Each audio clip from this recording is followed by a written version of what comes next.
Les années nous parlent. Cette entrevue a été réalisée dans le cadre du projet Les années nous parlent, un projet financé conjointement par le ministère du Patrimoine canadien et l'Assemblée francophone des retraités et aînés de la Colombie-Britannique.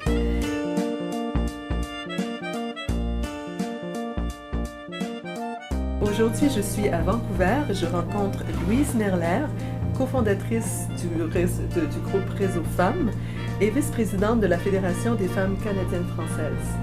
Bonjour. Alors, parlez-nous un peu déjà, qu'est-ce que c'était cette Fédération des femmes canadiennes françaises? Bon, alors, il faut se situer dans les années, moi ça a été à la mi des années 70, mais c'était un regroupement de femmes à travers le Canada, je dois dire dans les provinces, dans toutes les provinces sauf le Québec. Parce que c'était un mouvement qui essayait de rejoindre les femmes francophones dans les provinces qui n'étaient pas francophones où le bilinguisme, disons, n'était pas installé. Vous savez l'histoire du Manitoba, de Saskatchewan, où on défendait presque de parler français. Alors cet organisme, tout à coup, quand je suis arrivée à Vancouver au début des années 60, j'étais jeune mariée et je me suis dirigée vers la paroisse Saint-Sacrement parce que d'abord je voyais que c'était le seul endroit où on enseignait le français et je commençais ma famille et quand tout à coup avec mes enfants qui ont commencé à la paroisse Saint-Sacrement, je me suis impliquée aussi au niveau du conseil scolaire de la paroisse, quoi. Et un jour, on m'a fait part d'une demande qu'on avait reçue où on demandait s'il y avait des femmes francophones, d'expression française, qui seraient intéressées à considérer la possibilité d'adhérer à la Fédération des femmes canadiennes françaises parce qu'on cherchait en Colombie justement de rejoindre les femmes et à l'époque il n'y avait personne de la Colombie-Britannique qui faisait partie du regroupement. Alors à un certain moment donné, j'ai été contactée et j'ai commencé à aller à des réunions à Ottawa. Et puis, j'ai participé à plusieurs, il y a eu des sessions de formation, comme par exemple, il y avait eu un atelier sur la politisation des femmes et tout ça. Et naturellement, c'était des années où le féminisme commençait à faire du bruit. Vous êtes jeune, peut-être vous n'avez pas vécu ça, mais tout à coup, là, on sentait qu'il y avait des choses qui se passaient. Alors, ça a été très intéressant pour moi, comme femme, comme jeune femme, j'avais même pas 30 ans, et puis qui me posait moi-même des questions sur qu'est-ce que c'était que ce féminisme. Après tout, j'ai grandi à Québec, avec les religieuses, durant mes études et tout ça. Et et puis tout à coup, là, je commençais à me poser des questions, puis je regardais. Tout à coup, ma mère d'un autre œil, tout à coup, là, je me disais, oui, c'était la réalité de ma mère, de mes grands-parents, c'était comme ça, mais après tout, bon. Et puis surtout que j'ai marié, mon mari n'était pas canadien d'origine, mon mari était italien, du nord de l'Italie, et je dois dire que d'une certaine façon, beaucoup plus évolué de ce côté-là. Et ma belle-mère m'avait particulièrement touchée, puis je l'avais remarqué qu'elle n'était pas du tout comme ma mère, elle était beaucoup plus pas libre, non, je dirais pas, mais elle s'exprimait beaucoup plus librement à propos de certaines choses, et puis il n'y avait jamais rien qui était teinté de religion, et puis du bon Dieu et tout ça, et puis vraiment, ça a été un peu une éducation pour moi. Alors avec ma participation à la Fédération des femmes canadiennes françaises, et puis pendant plusieurs années, ça m'a amené au début des années 80. Puis là, c'était mes enfants qui étaient à l'école. Et puis, il y avait sur la 16e avenue, un peu plus haut ici, très près de la paroisse des Sacrements, il y avait, tout à coup, quelqu'un a fait part qu'il y avait un centre culturel francophone qui s'installait et tout ça. Alors, avec la paroisse, qui voulait avoir des contacts aussi. Ça faisait partie, on parlait du 16e arrondissement dans ce temps-là. Alors, à ce centre culturel, il y avait des cours de céramique pour les jeunes et tout ça. Et mes enfants ont commencé à participer à ça. Et puis, j'ai rencontré là des jeunes femmes, des femmes qui étaient un peu plus jeunes que moi. Mes enfants étaient déjà à l'élémentaire. Et tout à coup, c'était des jeunes femmes avec des bébés qui se rencontrent. Je crois qu'une journée, un avant-midi par semaine, elles se rencontraient pour elles étaient 3 ou 4 avec leur bébé. Alors, il y en avait une qui restait là, qui permettait aux autres d'aller faire des courses ou un peu un regroupement très informel comme ça. Et alors, naturellement, étant francophone et puis de rencontrer des jeunes femmes francophones, mon Dieu, on s'est connus et puis on a commencé à réaliser que après tout, nous étions toutes du Québec et puis qu'on vivait ici à Vancouver et puis que les choses étaient différentes. Alors, et puis naturellement, les conversations ont souvent porté sur justement les questions qu'on se posait à propos de ce qui se passait avec toutes les nouvelles parutions dans la littérature et les choses de féminisme et tout ça. Alors, on a commencé à s'échanger des livres comme ça et puis tout à coup, plusieurs d'entre elles disaient « Oh, tu sais, moi, j'ai rencontré une autre femme et puis elle habitait ici ou là.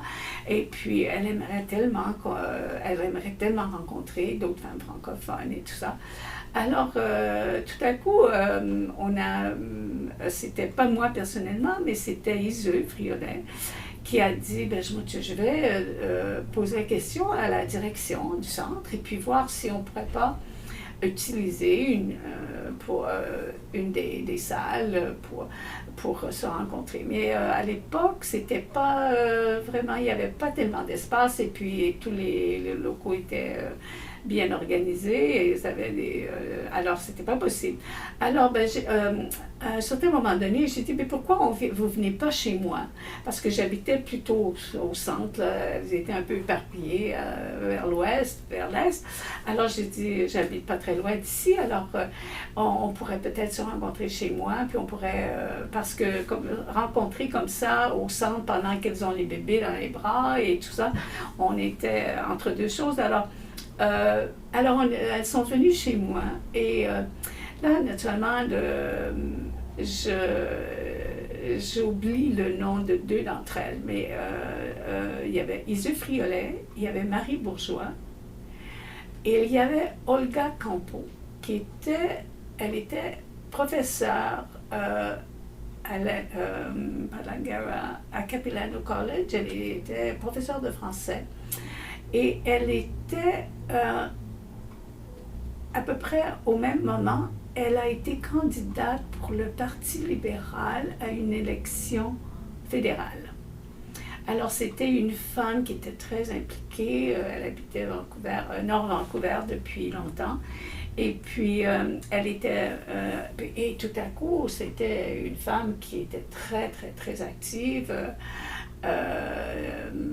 Je ne pourrais pas dire si c'était un regroupement féministe, mais en tout cas, elle était très impliquée politiquement. Et alors, tout à coup, elle a trouvé par Marie, c'était Marie Bourgeois, qui tout à coup s'est mise à parler de Olga Campo et que peut-être ça serait bien si elle venait nous rencontrer aussi. Alors, cette première soirée qu'on a eue chez moi, ça a été là. Et c'est là qu'on a décidé qu'on voulait se regrouper. Et j'avais participé l'année précédente à un regroupement à UBC qui au moment où ça s'appelait le Women's Network, le Vancouver Women's Network, je crois. Et à un certain moment donné, ils ont eu ils ont eu un local sur la rue Robson et c'était un regroupement là pour rejoindre les femmes et réseauter, pour trouver les moyens qu'on pouvait s'entraider. Il y a tellement de façons où les femmes ont besoin d'aide et puis beaucoup d'entre nous sommes capables de fournir selon notre milieu, selon nos capacités, tout ça. Alors le Women's Network, là, tout à coup, j'avais trouvé ça absolument extraordinaire de penser que des femmes pouvaient entre elles se mettre ensemble et arriver à former quelque chose et trouver un moyen de s'entraider. Alors c'est comme ça qu'on a dit chez moi, alors on pourrait appeler ça le réseau femmes. Et ça, c'était en quelle année? Alors là, je dois vous dire, ça doit être ou en 82 ou 83. Et donc, vous étiez combien de femmes à l'époque? Alors là, je crois que nous étions 6. Et puis, malheureusement, je sais que j'ai ça quelque part. Mais je sais que j'avais un petit livre noir. Et puis, dans ça, j'avais écrit le nom. Et puis, malheureusement, là, tout à coup, j'ai pas été capable de mettre la main dessus parce que je suis en train je vais probablement revenir vivre à Vancouver. Alors, j'ai ma maison. Il faut que je me débarrasse de bien de choses. Alors, je sais que c'est quelque part, là, et puis j'y vais assez avec un peu d'ordre, parce que je ne peux pas tout chambouler, pour essayer de trouver un petit calepin noir, mais en tout cas, ça va me retomber sous les yeux, ça c'est certain. Alors, c'est ça, et puis je pourrais faire erreur, ce serait peut-être 81, mais je ne crois pas. Et c'est vers 82-83. Et puis, à cause de ma participation à la Fédération des femmes canadiennes françaises à Ottawa, tout à coup, il y avait un autre organisme. Puis là, malheureusement, je ne peux pas me souvenir du nom. Et alors, tout à coup, j'ai été contactée par une personne, si je me souviens bien, de Montréal. Et c'était un organisme qui voulait aider les femmes qui, disons, avaient dû quitter l'école et qui tout à coup se retrouvaient mariées avec des enfants, et puis qu'elles avaient de la difficulté à survivre parce qu'elles n'avaient pas disons, d'études qui leur permettaient ou qui n'avaient pas eu de formation dans quoi que ce soit. Alors ça, cet organisme voulait justement voir s'il y avait des femmes à Vancouver qui avaient des besoins, qui avaient des besoins de ce côté-là. Alors, naturellement, on s'était adressé à Réseau Femmes. Et puis, pour les 2 premières années de Réseau Femmes, eh bien, on se rencontrait ou chez moi, ou on est allé chez eux, on est allé... je crois qu'on est allé au centre culturel. Et puis, je me souviens que c'était une fois par mois. Et Marie Bourgeois, naturellement, nous avions une liste téléphonique. Et on faisait des appels pour leur dire, écoutez, jeudi, telle date, on se rencontre à tel endroit. Et je me souviens, alors, tout à coup, on s'est aperçu, on avait 11-12 femmes qui venaient. Et puis, elles venaient de partout, et puis on ne les connaissait pas. Mais c'était quelqu'un qui leur avait donné l'adresse de quelqu'un. Alors, même, je me souviens, il y avait une personne qui venait, je ne dirais pas si je ne sais pas si elle venait d'Haïti. Mais elle était, naturellement, elle parlait très bien français, elle habitait à Coquitlam et elle venait par autobus. Et puis je trouvais ça absolument extraordinaire parce que le système d'autobus n'était pas fameux dans ce temps-là. Et puis je pense qu'elle partait à 4h30 de chez elle pour pouvoir arriver chez moi à 7h ou 7h30, là j'ai oublié le temps. En tout cas, et puis elle est venue pendant plusieurs mois assister à nos rencontres et puis elle était tellement heureuse de pouvoir parler français parce qu'elle habitait dans un milieu complètement anglophone. Et puis, elle avait un travail très ordinaire. Elle faisait des ménages ou quelque chose comme ça. Alors, on l'avait beaucoup encouragée. Et puis, ça lui faisait tellement bien de venir chez nous. Puis, à un certain moment donné, elle s'est vue obligée. On lui a offert un travail quelque part dans l'Okanagan. Alors, elle est partie. Mais je ne l'oublierai jamais parce que, pour moi, ça avait été extraordinaire, là, tout à coup, une personne qui venait d'une île, là.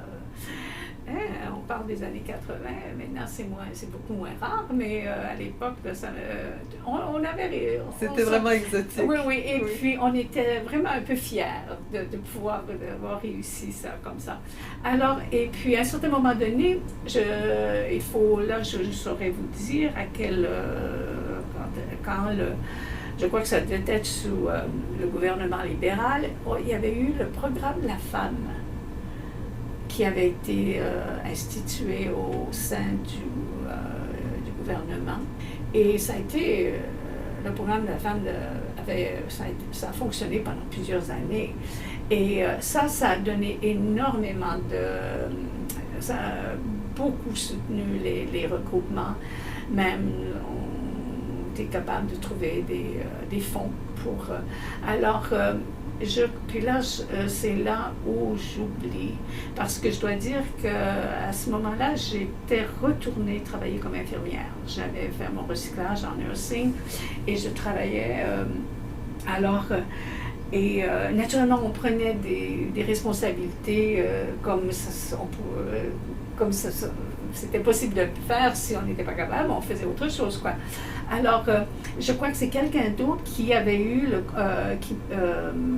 qui avait rencontré la représentante du programme de la femme. Et puis là, on a réussi à avoir, si je me souviens bien, c'était quelque chose comme 25 000 $ qui nous permettait justement d'avoir un numéro de téléphone. Alors c'était ici, au centre, dans l'ancien, mais c'est-à-dire pas ici, dans l'ancien centre sur la 16e. Alors il y avait un tout petit bureau, c'était une petite pièce, quoi. Et puis, alors ça a été comme ça, cette employée, elle a fait de la recherche pour pouvoir prendre ce que les femmes voudraient, ce dont elles avaient besoin, tout ça. Et puis avec cet organisme dont j'oublie le nom, c'était quelque chose sur l'éducation, qui était sur l'éducation des femmes. Et si je me souviens bien, c'était basé à Montréal. Alors ces femmes étaient venues pour voir quels étaient les besoins des femmes qui s'étaient regroupées sous Réseau Femmes comme ça. Et puis, et je crois que, en tout cas, ça ne s'est jamais formé à cette époque-là, parce que les femmes, je dois dire que c'était des femmes qui nous avaient rejoints, que nous avions rejoints, quoi, étaient des femmes éduquées. C'était des femmes qui, même avaient des fois de l'université ou qui avaient fait un cours post-secondaire, quoi. Alors, leurs besoins ne se situaient pas là comme si elles avaient quitté l'école à 15 ans ou 14 ans ou quoi. Et bon, alors... Et quels étaient les besoins des femmes à ce moment-là? C'était des femmes justement qui voulaient d'abord pouvoir avoir accès à pouvoir que leurs enfants puissent se rencontrer quand ils étaient très jeunes, disons peut-être une garderie en français ou des choses comme ça. Alors, et puis en plus de ça, de rencontrer d'autres femmes francophones, parce que je crois qu'il n'y avait pas autant de francophones à Vancouver à cette époque-là. Hein. Et puis, elle trouvait, comme moi, un peu que à la paroisse, pour ma part, j'avais rencontré des personnes qui étaient d'un autre âge et qui étaient c'était des personnes qui venaient des provinces de l'Ouest, qui venaient de toutes petites communautés, et c'était qui étaient très attachés au travail de la paroisse, à faire des choses. Et puis, alors, les besoins que nous avions définis, là, c'était que nous ne sentions pas le besoin d'être sous les vigiles de la paroisse, quoi. Et puis, alors c'était ça, nous étions toutes des jeunes femmes, on s'intéressait à plusieurs choses, et puis on se mettait au courant des choses, de ce qui se passait. Et puis, alors, à un certain moment donné, puis là, malheureusement, je ne peux pas me souvenir, mais on avait fait un week-end pour les femmes. Et puis, je crois que j'ai encore le petit dépliant que nous avions publié. Alors, on avait pondu cette idée-là, qui, alors, c'était autour du 8 mars. Quoique, c'était pas à cause non, c'est le 6 décembre qui est survenu à Montréal. C'était bien le 8 mars, alors la journée des femmes. Alors, c'était le week-end. Alors, on arrivait le samedi et on avait des activités et on a eu comment dit-on, des conférenciers ou des conférencières toute la journée. Et qu'est-ce que c'était les activités, les sujets dont alors, vous c'est ça. parlez? Alors, justement, on a parlé du féminisme, d'où ça venait, de voir, on a discuté avec une discussion. Beaucoup trouvaient qu'on exagérait, d'autres trouvaient qu'on n'exagérait pas assez. Alors, des discussions sur le féminisme, sur les... on a discuté même, je me souviens qu'il y avait eu, on avait discuté du deuxième sexe de Simone de Beauvoir, bon, des choses comme ça. Et puis, dans l'après-midi, il y avait, je n'oublierai jamais, c'était le partenaire d'une des jeunes femmes qui travaillait elle-même au centre. Et puis, il était professeur à UBC. Et puis, c'est une personne que j'entends souvent à Radio-Canada. Il est à Laval. Il a un doctorat. Je crois que j'avais l'impression que c'était le génie forestier. Mais en tout cas, il est dans le milieu là, de la biologie, des plantes, je ne sais pas trop quoi. Et puis, c'est une autorité Boutier, je crois que son nom est. Et alors, il nous a parlé pendant 1h30, le féminisme vu par un homme. Et puis, ça avait été sensationnel, il était adorable. Et puis, on s'était tellement amusés. Alors, ça, je me souviens, c'était les 2 ateliers, quoi, un peu, qu'on avait eu dans la journée. Et puis, naturellement, on avait apporté de la bouffe, et puis on avait mangé ensemble. Et puis, en soirée, il y avait eu une présentation d'un film. Puis moi, naturellement, j'étais détachée du Québec. Ça faisait déjà presque 20 ans que j'étais, même plus que 20 ans que j'étais partie. Puis naturellement, moi, ce qui s'est passé au Québec, là, tous les nouveaux, les films, tout à coup, là, le cinéma québécois qui commençait. Le cinéma des et tout femmes ça, aussi. oui, le combat des femmes.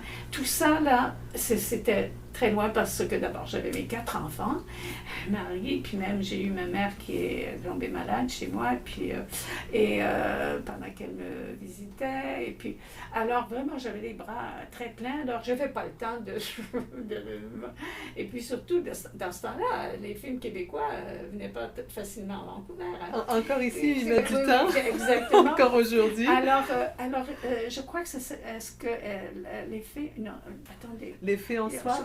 Non, qu'est-ce que c'est, donc? Pas les filles ont soif, c'était... bon, ça va me revenir. Pas les biches, c'est un film. Alors, c'est le féminin d'un animal, là, mais c'était les femmes, le problème des femmes à Montréal. Ça a été un film fameux, ça. C'est un mémoire, là. En tout cas, on avait vu ce film-là, et puis je crois qu'il était 11h, puis on discutait encore.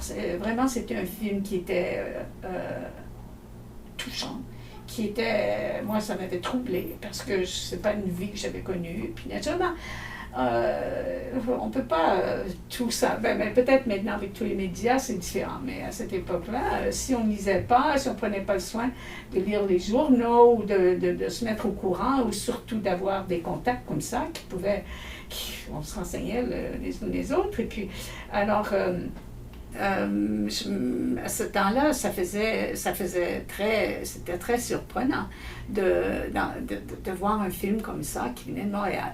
Alors, ça, je n'oublierai jamais. Puis le dimanche matin, on avait fait un café croissant. Et puis là, on avait invité d'abord, c'était quelque chose qui se passait régulièrement au Centre culturel, le Café Croissant. Alors, on avait intégré ceux qui venaient pour la conversation française, souvent. Et puis, nous étions là tout le groupe. Et puis, alors, dans l'après-midi, on avait eu... Puis là, j'oublie, c'était quelque chose, on s'était vraiment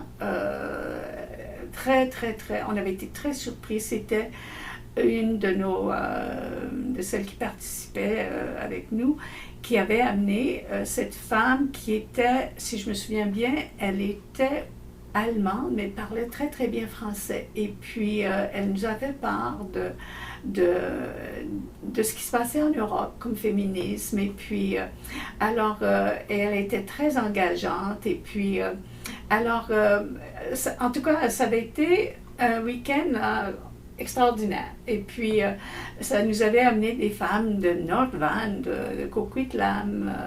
Et si je me souviens bien, en tout, on avait eu quelque chose comme 42 participantes. Alors, on était très fiers de ça. C'était un beau succès. Un beau succès. Et puis, en tout cas, je vois encore le petit dépliant qu'on avait publié. Alors, on avait tout le programme, puis là, c'était bien énoncé qui viendrait pour participer. Alors, ça nous amène à probablement 85, je dirais. Et 86, c'était l'année de l'Expo, ici à Vancouver. Hein? On a eu l'Expo. Et puis, je me souviens qu'avec le programme de la femme, nous avions fait des demandes. On voulait faire une étude sur comment rejoindre,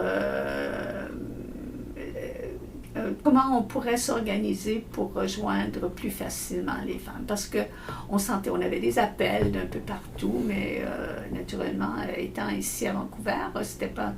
Et puis, il y a eu une personne qui a été embauchée pour faire cette recherche. Puis, elle a...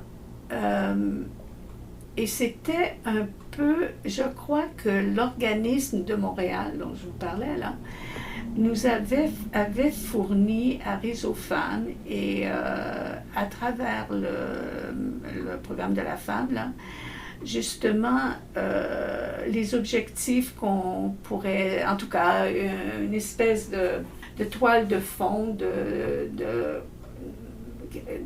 du type de recherche qu'on pourrait faire, qui pourrait nous aider à vraiment un peu faire cristalliser les choses, parce que c'était très flou, hein? Et puis même des fois, il y a eu des mois où on ne s'est pas rencontrés parce que tout à coup, c'était pas possible quelque chose était arrivé, puis il n'y avait pas assez de participantes, alors on avait laissé tomber. Alors c'était, parce qu'il n'y avait rien de très formel, c'était seulement là, avec le programme de la femme, qui nous avait fourni cet employé, puis qui a commencé à mettre les choses... vraiment de les tenir beaucoup plus formellement. Alors, avec cette étude-là, je crois, ce qui était sorti de ça, c'était un peu ce que on se rendait compte, c'est que il y avait des besoins, mais comme par exemple les femmes auraient voulu avoir de l'aide pour aller chercher des emplois, quoi. Beaucoup de femmes ne parlaient pas assez l'anglais, mais elles avaient besoin de travail. Alors, j'oublie les grandes lignes là, de cette étude. Et puis, finalement, le Réseau Femmes avait décidé qu'on n'avait pas assez d'effectifs et surtout de moyens de pouvoir s'organiser pour pouvoir rencontrer un peu ces besoins. Et Mais on avait été mis en contact avec il y a un organisme du gouvernement là, fédéral, parce que je me souviens qu'il y avait une personne qui était venue d'Ottawa nous rencontrer. Et parce que le problème, c'est qu'il n'y avait rien en français dans les bureaux. Alors ça, c'était quelque chose qu'on avait obtenu, de pouvoir obtenir le matériel d'information en français pour pouvoir... et puis, mais naturellement, et surtout, on avait demandé qu'il y ait qu'une personne bilingue puisse être identifiée. Que si une femme arrivait au bureau, qu'elle puisse être servie en français, si possible, et des choses comme ça. Alors, c'est le genre de travail qu'on a fait. Alors, tout ça, là, ça nous a amené à la fin des années 80.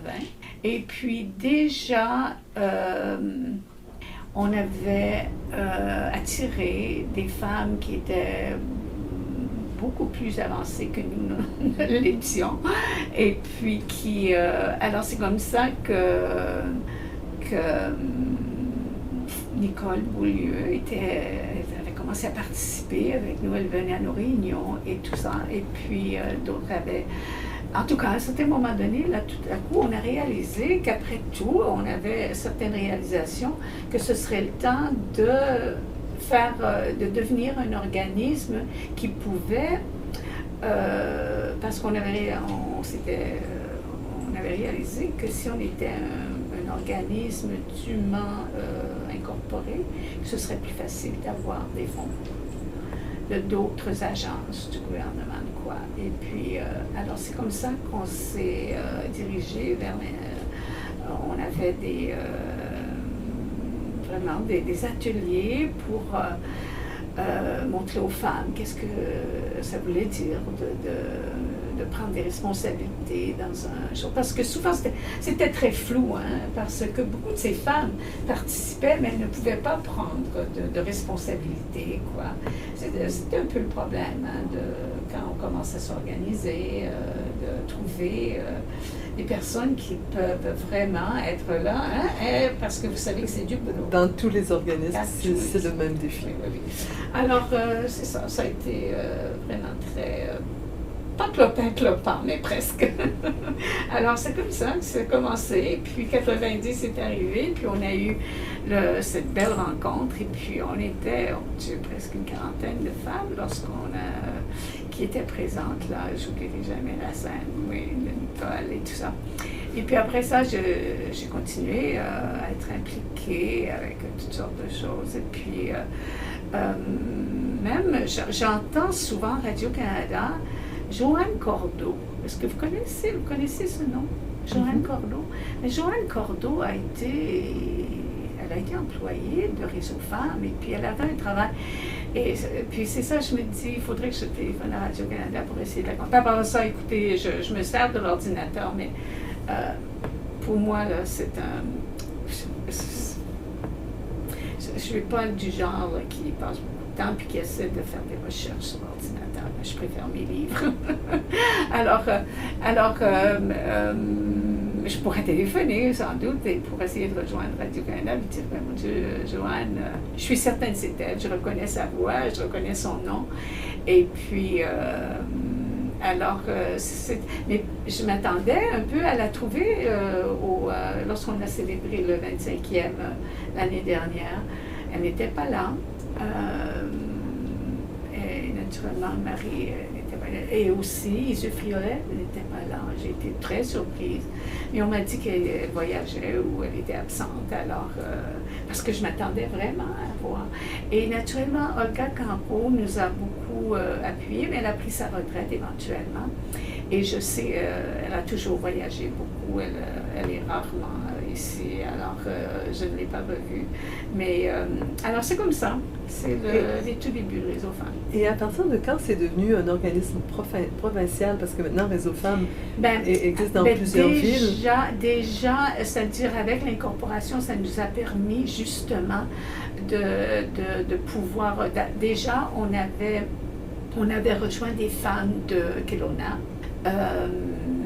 j'oublie son nom là, mais ça va revenir, Prince George. J'ai vu son nom, je crois qu'elle est encore impliquée à Prince George. Il y en a à Powell River, à Victoria.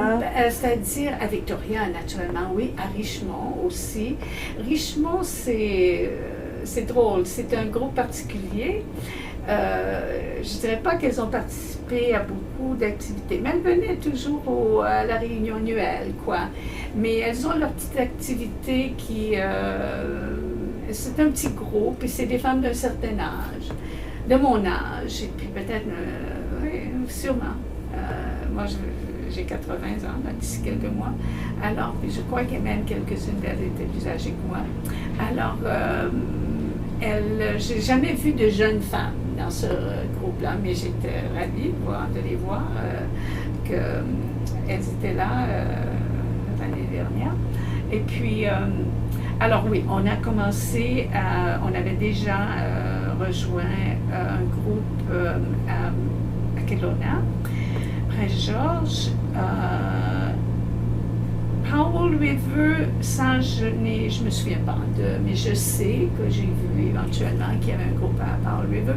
Il y avait eu Nanaimo, on a eu de ah ben Surrey. Oui, ben ça, et Surrey, oui, ça c'est il y a 20 ans, moi je suis déménagée à Surrey. Déjà, on avait rejoint, parce que moi j'avais laissé, parce que j'étais devenue hospitalière à l'hôpital, alors j'avais des responsabilités, là tout à coup j'étais obligée de laisser tomber. Et puis surtout, c'est qu'une de mes filles a eu des jumelles, et puis j'ai une de mes petites filles qui est sourde. Alors j'ai vraiment laissé tomber beaucoup de choses pour pouvoir aider ma fille. Et alors, j'étais contente, oui, à Surrey. Et puis, j'ai participé à quelques-unes de leurs activités. Et puis, non, vraiment, tout ça, là, ça a été au cours des années 2000, là, après, parce que c'était en 90 que nous avions fait l'incorporation. Alors, c'était à la fin des années 1900, là, et alors, oui, après ça. Est-ce que vous avez eu des grandes difficultés à certains moments, dont vous vous rappelez des défis plus importants? Oui, ben mon Dieu, toujours le manque de fonds pour certaines choses, Oui. ça c'est certain. Et puis, aussi, il y a eu un peu j'ai eu connaissance, on m'a dit qu'il y avait eu un peu de différence d'opinion entre certaines des participantes à propos de... Puis là, je n'ai pas tenu compte de ça. Mais ça, c'est certain, il n'y a rien qui... Mais vraiment, je suis ravie de voir combien ça marche bien maintenant. J'ai l'impression, parce que le fait là, de pouvoir que je reçois comme ça un courriel avec toutes les activités, les demandes d'emploi, les activités à Vancouver, les activités ici et là, et ça, je trouve ça extraordinaire, parce que c'est la façon qu'on peut garder contact avec, et puis surtout de renseigner, et puis aussi ce qui m'a fait vraiment plaisir, c'est de voir la participation de francophones qui ne sont pas québécoises d'origine. Ça m'a fait vraiment plaisir. Parce que je dois dire que à un certain moment donné, là, c'était dans les années, à la fin des années 80, j'avais, à cause de la famille de mon mari et tout ça, j'avais rencontré des personnes qui étaient très impliquées avec l'Alliance française. Et puis, il y avait quelques femmes là, qui avaient été, je leur avais parlé de réseau femmes et tout ça. Et puis, alors, à un certain moment donné, mon Dieu, ces femmes-là n'ont pas trouvé que c'était à leur niveau. Ça m'avait vraiment un peu choquée. Et puis, et naturellement, elle voulait beaucoup que je m'implique par réseau, mais l'Alliance française. l'Alliance française. Mais vraiment, ça, je m'étais dit, oh Dieu, c'est dommage. Mais là, tout à coup, l'année dernière, lorsque j'ai... et surtout quand je suis allée dernièrement aux réunions à Surrey, à venir jusqu'à l'été dernier, là, on a eu des réunions régulières, et puis de voir, il y avait des femmes qui n'étaient pas québécoises, disons, là, où... En tout cas, je ne vais pas prononcer ça avec un grain de sel, hein. Mais en fait, c'est une réalité. Hein. On est québécoises et puis même, moi, je trouvais que les premières années, là, il y avait quelques femmes qui venaient de l'Alberta et puis qui se sentaient mal à l'aise avec nous autres. Il y en avait une qui m'avait dit ça, tu sais, c'est vrai, on n'était pas du même milieu, on a été élevés différemment, on vient de milieux différents. Alors, et puis c'était difficile de savoir, puis surtout que je pense bien ce qui est important, c'est que tout à coup qu'on fasse nombre. Peut-être s'il y avait eu 10 femmes qui venaient de l'Alberta, que ça aurait été facile de trouver quelque chose là, qui les... Ben, c'est ce qui fait qu'une petite communauté ne se referme pas sur elle-même, c'est à un moment donné l'acceptance de la variété et l'intégration de cette variété-là. Et c'est encore un défi aujourd'hui dans les associations francophones. Je crois bien. Je le vois souvent. Oui. Alors, moi, ça, en tout cas, j'ai trouvé que ça m'a fait grandement plaisir lorsque Nicole et moi sommes arrivés là, à la soirée. Alors, oui, c'est ça.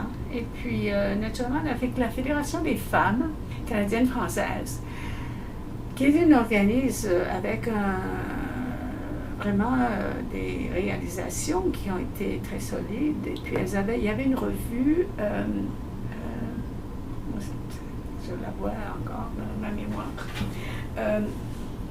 ils avaient une revue mensuelle qui était excellente. Et puis, à un certain moment donné, une autre association de femmes, des femmes d'éducation de langue française, la Fédération d'éducation, j'oublie les détails de cette chose.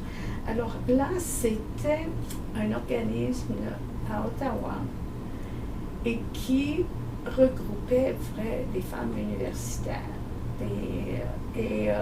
Qui, leur mandat, c'était de promouvoir l'éducation des femmes. Alors, ils avaient un champ d'action un peu, c'est-à-dire leur cible était des femmes qui étaient déjà,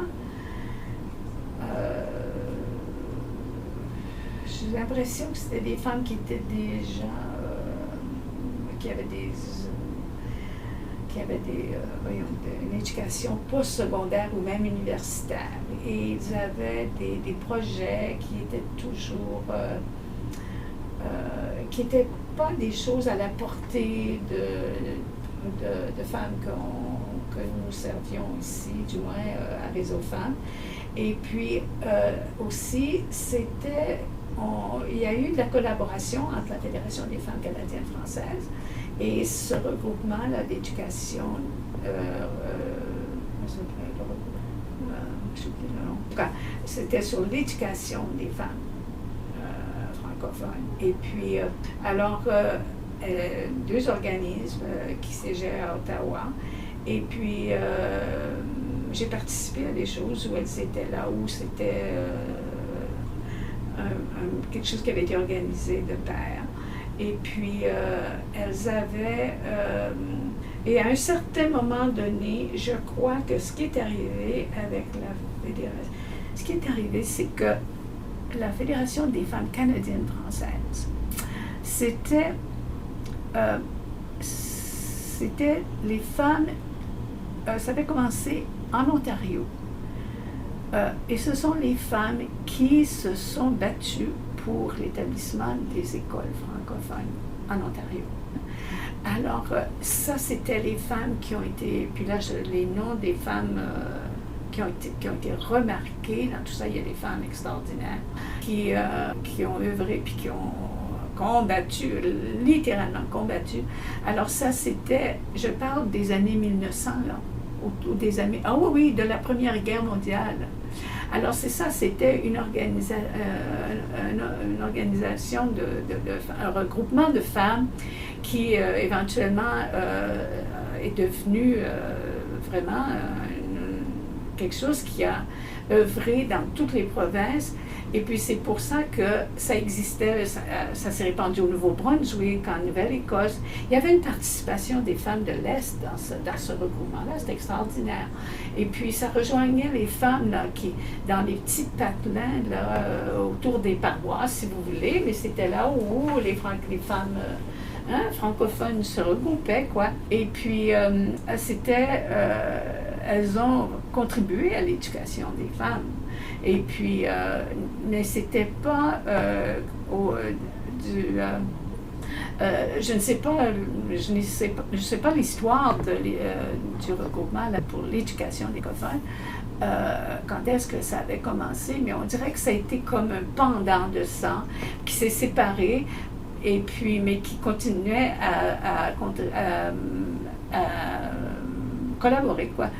Mais je crois que j'ai entendu dire, il y a quelques années, tout à fait par hasard, puis là j'oublie où est-ce que c'était, que la Fédération des femmes canadiennes françaises, ça s'était éteint et que parce qu'il y avait un fonds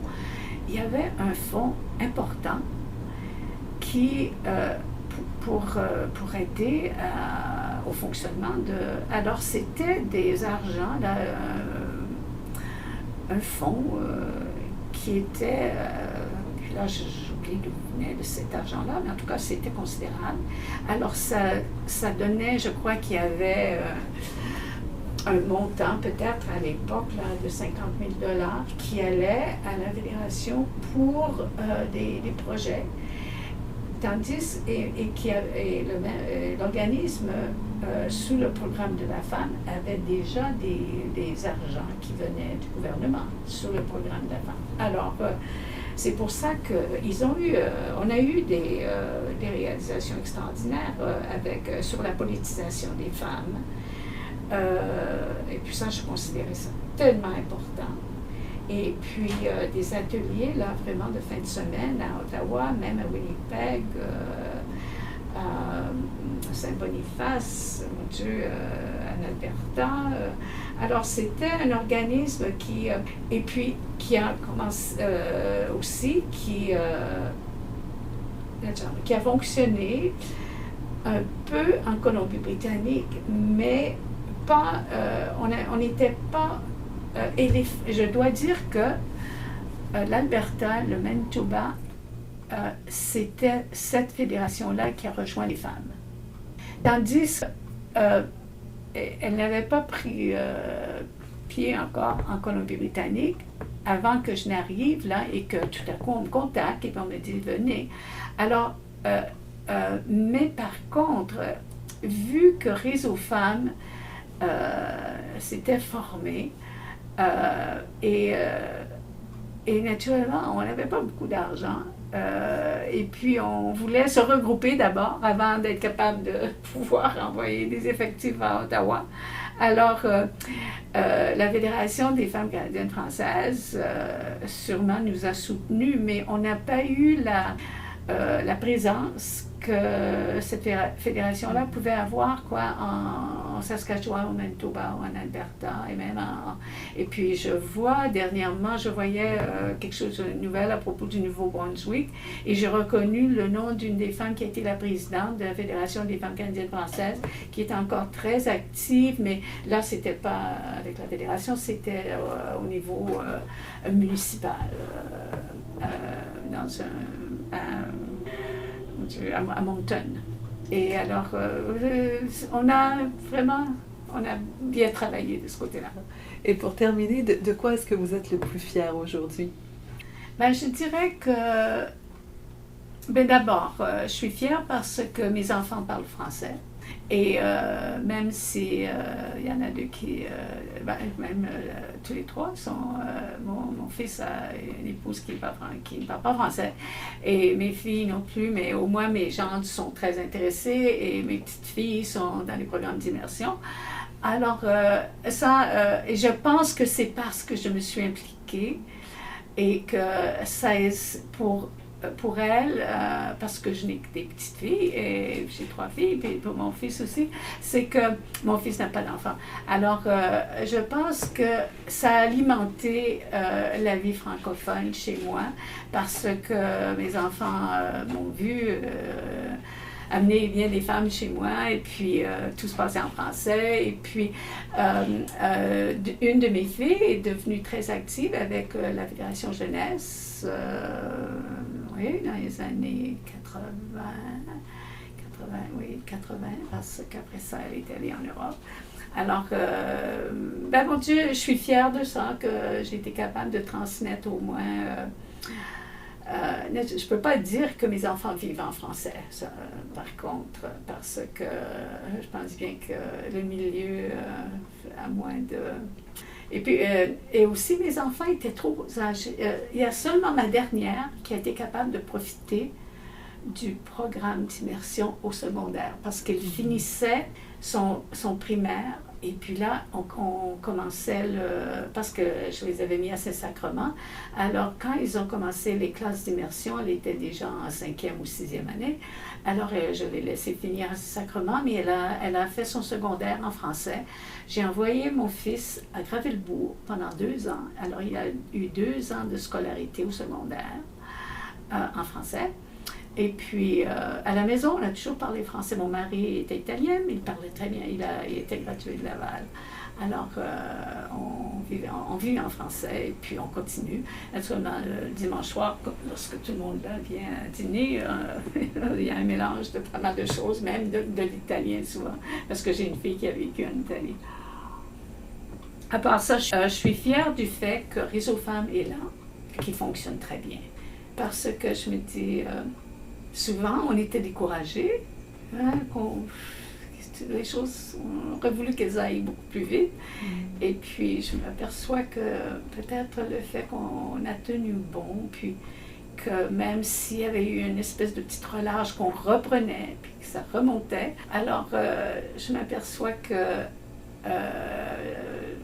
personnellement, je n'étais pas seule, que ces femmes avec qui j'ai travaillé, que vraiment que ça, on a accompli quelque chose qui est encore là. Puis est-ce que vous avez l'impression que Réseau Femmes continue avec la même vision que vous aviez à l'époque? Bien, c'est-à-dire, oui, moi ma vision c'était, j'avais réalisé justement à force de vivant ici en Colombie-Britannique, que ma vision de ce que j'étais, moi, comme Québécoise, là, tout à coup, c'était ma vie à moi, c'était ma façon d'être et tout ça, mais que tout à coup, là, les femmes francophones, elles venaient d'un peu partout, et puis d'être capable de se rencontrer comme femmes, de laisser tomber les petites choses qui nous étaient différentes, quoi, mais d'être capable de voir que on avait besoin de s'appuyer, de se soutenir dans nos occupations, nos entreprises, notre devenir femme et de vivre comme femme. Alors je crois que je vois ça dans Réseau Femmes qui existe maintenant. Alors, surtout, comme je le disais, à propos de voir la diversité qui semble bien acceptée. Naturellement, je ne peux pas participer, je ne peux pas venir à Vancouver, mais ça me devient de plus en plus difficile pour moi de voyager, parce que vraiment, autrefois, c'est à peine une demi-heure et c'était facile de venir. Maintenant, c'est presque 1h30 de venir de Surrey avec tous les... et puis, non, je suis très confiante. Je suis certaine que Réseau Femmes est là et de voir des jeunes femmes s'impliquer aussi, ça m'a beaucoup fait plaisir. Puis surtout de vous rencontrer, Annie, ça a été un grand plaisir. Pour moi aussi. J'espère. Merci beaucoup, Louise Merler.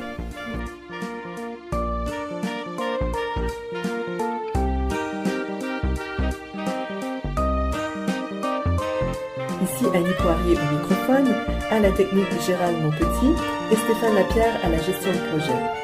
Un merci tout spécial à tous ces gens merveilleux qui m'ont accueilli chaleureusement, ainsi qu'aux associations francophones de la province pour leur appui et leur travail exceptionnel.